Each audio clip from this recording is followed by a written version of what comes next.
tout le monde, je suis très contente de vous retrouver aujourd'hui pour une nouvelle vidéo. Enfin, je suis vraiment désolée de ne pas avoir posté de vidéo avant, mais en fait j'ai eu un problème. J'avais déjà filmé cette vidéo une première fois et au moment du montage j'ai eu un souci.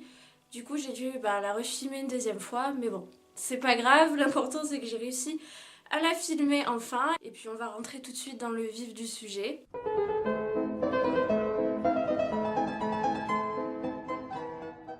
Donc aujourd'hui on se retrouve pour parler de 5 films qui ont été inspirés de faits réels, de faits divers, d'histoires qui se sont vraiment passées. Premier film dont je voudrais vous parler, il s'agit du film La Vague. Donc ça c'est un film que j'ai découvert à l'école. Je me rends compte qu'en fait à l'école j'avais une prof qui nous faisait voir de très très bons films, des films assez intéressants. Donc La Vague raconte l'histoire de Rainer, un professeur au lycée qui, dans le cadre d'un atelier qui a pour thème l'autocratie, va proposer à ses élèves un espèce de jeu de rôle grandeur nature durant toute la semaine que dure l'atelier, afin de leur expliquer comment fonctionne un régime totalitaire et comment les Allemands ont réussi à se laisser entraîner dans une dictature. Donc il va reprendre tout ce qui définit un régime totalitaire, une dictature, avec ses élèves afin de définir une tenue à porter, trouver un nom leur mouvement La Vague, d'où le nom du film La Vague, pour vraiment les mettre dans les conditions des Allemands à l'époque, durant la dictature de Hitler en Allemagne. Mais très vite, ce qui va se passer, c'est que ce professeur va perdre le contrôle sur ses élèves qui vont prendre un peu cet exercice ou ce moyen ludique d'apprendre un peu trop au sérieux, ils vont prendre un peu trop les choses à cœur. Donc tout va prendre des proportions vraiment démesurées. Comme je vous ai dit, les élèves vont vraiment prendre la chose trop à cœur. Donc ce film est lui-même inspiré d'un livre qui a lui-même été inspiré d'un fait réel, comme je vous ai dit. Donc un professeur qui, pareil, dans les années 60, a voulu faire cette expérience avec ses élèves parce qu'il n'arrivait pas à leur expliquer ce qu'était vraiment un régime totalitaire. Donc franchement, pour ma part, ce film, je l'adore. Genre vraiment, je l'adore.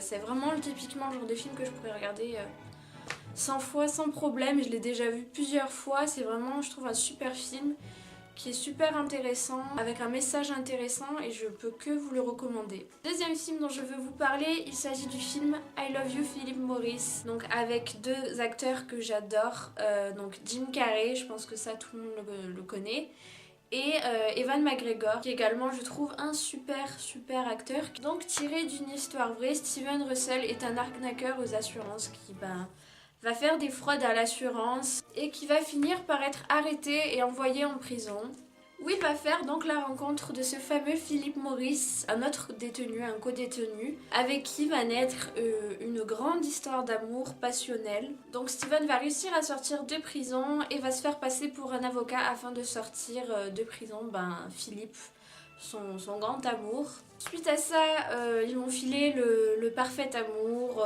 vont mener une vie de luxe, et notamment grâce aux magouilles de Steven, parce que vous pensez bien qu'en sortant de prison, non, il a pas arrêté, ça lui a pas servi de leçon, qui, grâce à un CV bidon, réussit à se faire embaucher comme directeur financier. Personnellement, ce film me fait tellement rire, genre je le trouve vraiment trop drôle. Et je le trouve aussi également très touchant. J'ai notamment un ou deux passages qui me viennent en tête là. Mais c'est vraiment un super film avec un super casting, vraiment de super acteurs et une super musique qui contribue beaucoup au côté drôle du film. Troisième film dont je vais vous parler, c'est un film que je trouve un peu plus dur à regarder, mais qui est néanmoins un super film. Et notamment grâce au jeu d'acteur d'Ellen Page, qui incarne un des personnages principaux et qui pour moi est l'une des meilleures actrices de cette génération. Et donc le film dont je veux vous parler, il s'agit du film An American Crime. Donc ce film raconte l'histoire de deux jeunes filles, Jenny et Sylvia, qui sont donc deux sœurs. Et donc les parents de ces deux jeunes filles sont donc des forains, qui gèrent tout simplement des fêtes foraines, ce qui les emmène à voyager très souvent et à déménager souvent, ce qui est assez contraignant pour les enfants puisqu'ils restent jamais très longtemps dans une même ville et ils n'ont jamais vraiment le temps de se faire des amis qu'ils peuvent garder. Ils vont donc décider de confier leur fille pendant quelques mois à Gertrude, donc qui est une femme au foyer qui a déjà plusieurs enfants. Et durant tous ces mois où elle va garder les deux jeunes filles, Sylvia et Jenny, Gertrude va séquestrer et torturer Sylvia pendant donc du coup tous ces mois ou toutes ces semaines et va vraiment lui faire vivre un cauchemar, genre. Et encore le mot n'est pas assez fort pour ça. Et c'est horrible surtout quand on se dit que ça s'est vraiment passé en fait. Et c'est vraiment un film hyper touchant. Ce qui est génial aussi dans ce film, c'est la musique qui est juste magnifique. Et comme je vous ai dit également, le jeu d'acteur d'Ellen Page qui incarne ce rôle à la perfection. Et en faisant mes recherches, je me suis rendu compte qu'il y avait un autre film, une autre adaptation inspirée de ce fait divers qui s'appelle The Girl Next Door. Alors ça, je peux pas vous dire s'il est bien ou pas parce que je l'ai pas vu. Et il faudrait que je le regarde, mais à l'occasion, si je le vois, je vous le ferai savoir.